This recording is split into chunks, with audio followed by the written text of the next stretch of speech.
우리나라 최대 구호단체 월드비전이 국내 종합복지관 사업을 점차 들이기로 결정한 것으로 알려지면서 월드비전과 협력해온 일부 지역교계가 반발하고 있습니다. 태풍 피해로 김장채소 수확이 줄어 배추 가격이 크게 오르면서 농민과 도시 서민들의 부담이 가중되고 있는 가운데 농촌과 도시가 함께하는 행사가 열렸습니다. 기독교 대한감리회는 2019 감리회 농도 한마당 행사를 개최했고 백석대는 김장대축제를 열었습니다.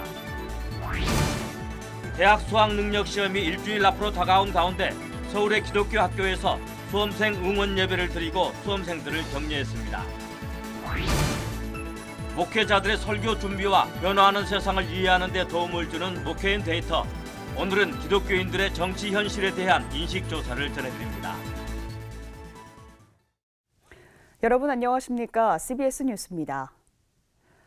우리나라 최대 비영리 구호단체 월드비전이 국내 종합복지관 사업을 점차 줄여나가기로 잠정 결정했습니다. 그러나 월드비전과 협력해온 일부 지역교계는 반발했습니다. 천수연 기자입니다.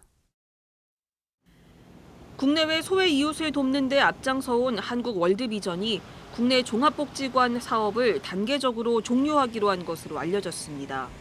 CBS가 입수한 월드비전 내부 보고서에 따르면 월드비전에서 운영하는 전국 10곳의 종합복지관 가운데 직영하는 4곳을 제외한 6개 위탁복지관에 대해서 수탁 계약 기간이 만료되는 대로 재수탁을 하지 않기로 잠정 결론 내렸습니다. 이에 따라 내년 6월 무렵 부산 연제구 종합복지관의 사업 종료를 시작으로 강원도 동해시, 대구 범물동, 대전 월평동, 인천과 충북 복지관 사업을 순차적으로 종료합니다. 이 같은 내용이 알려지면서 일부 지역 교계에서는 거세게 반발하고 있습니다.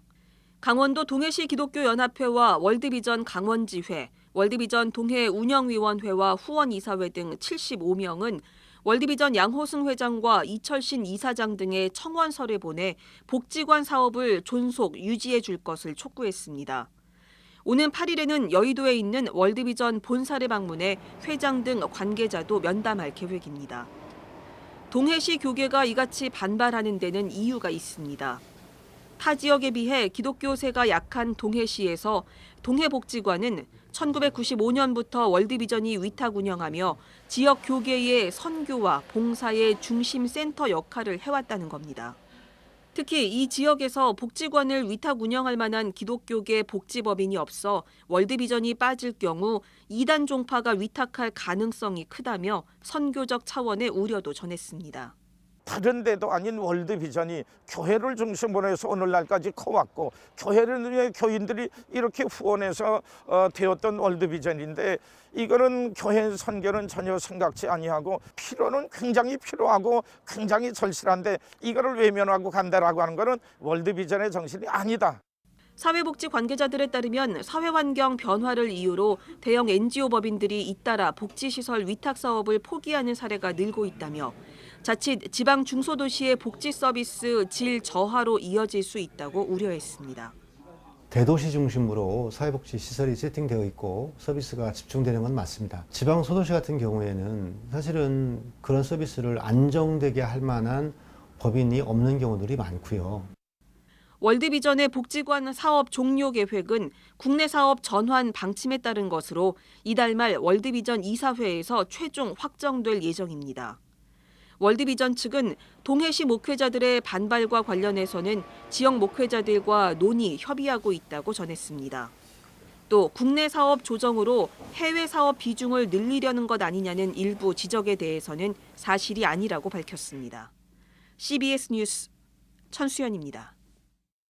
태풍 피해로 김장채소 수확이 줄어 배추 가격이 크게 오르면서 농민과 도시 서민들의 부담이 가중되고 있는 가운데 농촌과 도시가 함께하는 행사가 열렸습니다.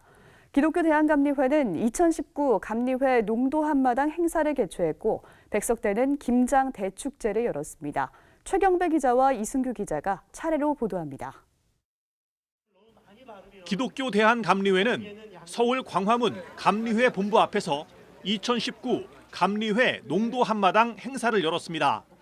올해로 7회째를 맞은 감리회 농도 한마당은 농촌교회가 재배한 친환경 농산물로 김장김치를 담가 어려운 이웃들에게 전하는 사랑의 친환경 김장 나누기 행사와 농산물 직거래 장터가 함께 열리는 축제의 장입니다. 농촌 교회가 친환경 농사로 지은 재료로 어려운 이웃들에게 사랑을 전하고 동시에 도시와 농촌 교회가 하나의 공동체임을 확인하는 자리입니다. 건강한 식재료를 재배하고 농촌교회를 살리고 도시교회가 그 농촌교회에 살리는 그 나눔에 참여하는 그 교회와 교회의 시너지, 또 성도들과 성도들의 시너지, 그런 그 참여가 확대되고 있습니다. 사랑의 친환경 김장 나누기 행사에는 정동제일교회와 상동교회, 종교교회 등 감리교 따스한 이웃에 속한 10개 교회에서 250여 명이 봉사자로 참여했습니다. 봉사에 참여한 교인들은 추운 겨울을 보내야 할 어려운 이웃들을 생각하며 절임 배추에 정성껏 양념을 버무려 김장김치를 담갔습니다. 이 김치를 맛있게 드시고 추운 겨울을 따뜻하게 마시면 좋겠어요. 이거 받아보시는 분들이 너무 감사하다고 그래요. 그러니까 김장 얼마나 힘들어요. 우리는 저기 그 영문 쪽에 로데메 집이라는 지체 부자유들이 이거 받는데 이거 이렇게 뭐 열 상자를 보내도 열흘밖에 못 쓴다고 그러더라고. 네. 큰 도움이 되는 거죠, 그 사람들한테는. 감리교는 올해 농도 한마당을 통해 김장김치 1,300상자를 사회복지시설에 전달했습니다. 감리교는 교단 본부를 중심으로 7회째 진행해온 농도 한마당을 내년부터는 전국의 지역 교회들과 협력해 펼쳐나갈 예정입니다. CBS 뉴스 최경배입니다. 잘 익은 배추에 양념을 버무려 겨우내 먹는 김장김치. 갓 담은 김치가 보는 이들의 입맛을 돌게 합니다. 백석대학교와 백석문화대학교 사회봉사센터가 한겨울 대표적인 먹을거리 김장 대축제를 벌였습니다. 학생들도 교수들도 다 함께 참여하는 김장축제는 올해로 17년째 이어진 백석대학교의 대표적인 겨울 나눔 활동입니다. 어려운 가정에 기독교 대학으로서의 작은 사랑을 실천하는 의미에서 이런 행사를 하고 있습니다. 올해에도 가정에 따뜻한 그런 겨울이 되었으면 좋겠습니다. 올해는 제3세계 유학생들도 김장 봉사에 참가했습니다. 한국에 오기 전부터 김치를 좋아했다는 한 유학생에겐 김장 대축제가 나눔의 봉사이자 추억이 됐습니다. 이번 기회는 김치를 백석대에서 만들었는데 정말 좋은 척이 될 수 있을 것 같았어요. 올해 담그는 김장김치는 모두 3,000kg. 많아 보였던 배추와 양념은 어느새 맛깔스런 김치로 변해 차곡차곡 상자에 담겼습니다. 처음엔 좀 힘들 줄 알았는데 이제 독거노인 분들에게 간다는 소식을 듣고 저도 이제 자연스럽게 힘이 났던 것 같고. 봉사자 등의 정성으로 담근 김장김치는 취약계층 300가정에 전달됐습니다. 김치 한 상자로 주는 이와 받는 이가 따뜻한 정을 나눴습니다. CBS 뉴스 이승규입니다. 대학 수학능력 시험이 이제 일주일여 앞으로 다가왔는데요. 이 시기가 되면 수험생들뿐만 아니라 가족, 선생님, 그리고 예비 수험생들까지 모두 긴장하긴 마찬가지입니다. 서울의 한 고등학교에서 수험생들을 응원하는 예배를 드렸습니다. 송주열 기자의 보도입니다. 대학 수학능력 시험을 일주일 앞둔 고3 교실입니다. 적막감마저 감도는 분위기 속에 학생들은 실전과 다름없이 문제풀이를 하며 컨디션을 조절하고 있습니다. 긴장의 나날을 보내고 있는 고3 학생들은 학교에서 마련한 수능 기도회를 통해 마음의 안정을 되찾았습니다. 3학년 언니들의 마음에 걱정과 초조함이 사라지게 해주세요. 평안한 마음을 주셔서 실수하지 않고 최선을 다해 시험에 임할 수 있도록 은혜를 더하여 주세요. 재학생들은 고3 학생들에게 수능 대박을 응원하는 편지를 비행기로 접어 날리고 20살 꽃길을 응원해요라는 피켓으로 고3 수험생들을 흐뭇하게 만듭니다. 교장 선생님은 수험생들을 위해 파이팅을 외칩니다. 담대하라, 이루리라, 빛나리라. 선생님과 후배들의 격려는 지친 수험생들의 각오를 새롭게 해주고 있습니다. 이런 응원 속에서 내가 끝까지 잘 마무리를 해야겠다는 의무감도 있었고 그리고 잘 할 수 있겠다라는 그런 기대감과 그리고 그 후에 저에게 다가오게 될 새로운 삶에 대해서도 다시 생각해 볼 수 있는 기회가 된 것 같습니다. 이외에도 40일 수능 기도회를 진행하고 있는 학교 측은 수능 후에도 학생들이 이단 사이비 단체에 빠지지 않도록 예방 교육을 강화하고 고아원 방문과 무료 급식소 봉사, 통일안보 교육 등을 실시할 예정입니다. 교회와 학교와 연계되어서 또 봉사라든지 그리고 또 미래를 준비하는 그런 프로그램들을 학교 안에서도 지원이 가능하거든요. 그런 것들을 연계해서 할 때 좀 더 많은 좋은 효과들, 특별히 교회에 대한 긍정적인 인상들을 심어줄 수 있고 고3 수험생들은 후배, 선생님들의 아낌없는 응원을 받으며 차분히 결전의 날을 준비하고 있습니다. CBS 뉴스 송결입니다. 서울 양천구 신월동 동아교회가 목회자 부부 200여 명을 초청한 가운데 1일 세미나를 열었습니다. 강사로 나선 동아교회 강창훈 목사는 35년 전 교회를 개척할 당시엔 교인 한 명 없이 오직 주님 한 분만이 개척 멤버였다며 온전히 주님께 맡기고 천일 작정 기도회를 시작한 결과 1년 만에 장년과 청년 등 163명이 출석하는 역사가 일어났다고 고백했습니다. 천일 작정기도회를 12차례 진행한 동아기도회는 19년 동안 81차례 전국 목회자 세미나를 열어서 1200여 교회에 기도운동을 통한 교회 성장 노하우를 전수했습니다.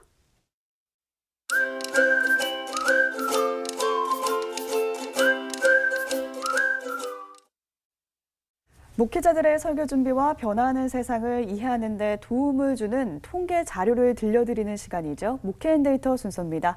오늘은 목회데이터 연구소 김진양 부대표 함께합니다. 어서 오세요. 네, 안녕하세요. 네, 오늘은 기독교인들의 현실 정치에 대한 인식 조사를 전해드릴 텐데요. 네. 요즘 정치하면 기독교계에서는 이분을 빼놓을 수가 없을 것 같습니다. 전광훈 목사. 지난주 저희 뉴스에서도 전 목사에 대한 설문조사 내용을 한번 다룬 바가 있는데요. 오늘 좀 더 자세하게 다뤄보겠습니다. 우선 시민들은 전 목사의 언행에 대해서 부정적 평가를 하고 있는데 기독교인들은 어떻습니까? 네, 기독교인들도 일반 시민들과 마찬가지로 전광훈 목사의 언행에 대해서 부정적으로 평가하고 있습니다. 전광훈 목사 언행에 대해서 긍정적으로 평가하는 비율은 13% 정도밖에 되지 않고요. 예. 부정적으로 평가하는 비율이 87%까지 나오고 있습니다. 전광훈 목사의 언행에 대해서 비판적으로 바라보는 이유들을 보면 그 언행 자체가 가지고 있는 부정적인 측면에 대한 그 반감도 있지만 그러나 그런 언행들이 기독교의 이미지를 훼손시키지 않을까 하는 그런 우려가 깔려 있습니다. 어떻게 보면 전광훈 목사가 그동안에 언론에 많은 주목을 받다 보니까 전광훈 목사 언행이 기독교를 대표하는 것처럼 이렇게 보여지긴 하지만 네. 그러나 아직 기독교 내에서 전광훈 목사의 언행에 대해서 동조하는 그런 지지세는 그렇게 크지 않은 것으로 보여집니다. 네, 그렇군요. 또 기독교를 표방하는 기독교 정당을 창당하는 것에 대해서도 교인들은 부정적인 의견을 나타냈다고요. 네, 기독교 정당 창당에 대해서 반대하는 비율이 80%고요. 네. 찬성하는 비율은 5%밖에 되지 않습니다. 그렇지만 찬성도 반대도 아니면서 유보적인 태도를 갖고 있는 비율이 15% 나옵니다. 이렇게 보면 잠재적인 창당 지지층은 20%까지도 봐야 되지 않을까 그렇게 분석하고 있습니다. 즉 현재 전광훈 목사의 정치 활동이 아직 새는 미약하지만 그러나 향후에는 이런 유보층까지 포함하면 상당히 성장 가능성도 잠재돼 있다. 그렇게 저희가 보고 있습니다. 네, 창당도 이렇게 찬반이 갈리는데 한국 사회는 다양하게 갈등 사회가 아닌가 싶습니다. 크게 진보와 보수 이렇게 갈등 양상이 나오고 있지 않습니까? 네, 그렇습니다. 거기에 대한 인식은 어떻게 조사됐습니까? 이것은 점점 갈수록 늘어나고 있습니다. 2017년도에 사회 갈등이 늘었다 하는 응답률이 23%였는데요. 2018년도에는 그것이 52%로 늘어서 우리나라 사회에서 진보와 보수의 갈등이 그만큼 증가되고 있다 하는 것을 저희가 알 수 있습니다. 전광훈 목사의 언행에 대해서 지지하는 성향을 그 이념 성향에 따라 나눠보면요. 보수적인 이념을 가진 분들 사이에서는 전광훈 목사의 언행을 지지하는 비율이 33%까지 올라갑니다. 그래서 이런 보수적인 기독교인들 사이에서 전광훈 목사의 언행이 지지를 받는 것을 보면 이런 보수와 진보의 갈등이 그대로 저 기독교 내에도 전제 투영되고 있다. 저희가 이렇게 볼 수 있겠습니다. 언젠가는 그 갈등이 통합이 돼야 할 텐데 사회 통합이 절실한 지금이 아닌가 싶습니다. 아마 종교기관이 그 역할을 할 수 있으면 좋을 텐데요. 그런 기대 심리가 좀 어떻게 나타났나요? 네, 한국행정연구원 조사 결과에 따르면 우리나라 여러 사회 주체들에게 사회 통합 기능에 대해서 어느 정도 그 역할을 기대하고 있는지 질문을 해봤습니다. 네. 이랬을 때 정부에 대해서 기대하는 비율이 62%로 제일 높게 나타나고 있습니다. 교회에 대해서는 종교단체에 대해서는 4%밖에 기대하지 않고 있지 않습니다. 굉장히 낮은 수치죠. 그런데 주목할 거는 노동조합에 대해서 기대하는 비율이 7%입니다. 우리나라 사회에서 갈등의 한 주체가 노동조합인데 노동조합에 대해서 사회 통합을 바라보는 그 역할, 기대 비율보다 종교에 대해서 바라보는 비율이 더 낮다는 점이 상당히 저희로서는 아픈 지점이라고 하겠습니다. 네, 끝으로 목회적 제언을 해주신다면 어떤 게 있을까요? 모든 사람들, 가진 자나 못 가진 자가 모인 하나님 백성이 모인 공동체로서 작용을 해야 됩니다. 따라서 교회가 좀 더 통합적인 기능을 수행하는 방향으로 교회 내부에서 치열한 고민과 토론이 있어야 이 사회 속에서 갈등과 혼재된 이 사회 속에서 교회가 올바른 사명을 감당할 수 있지 않을까 하는 그런 말씀을 드리고 싶습니다. 네, 지금까지 세상과 교회의 흐름을 통계로 살펴봤습니다. 목회데이터 연구소 김진양 부대표 함께했습니다. 고맙습니다. 네, 고맙습니다.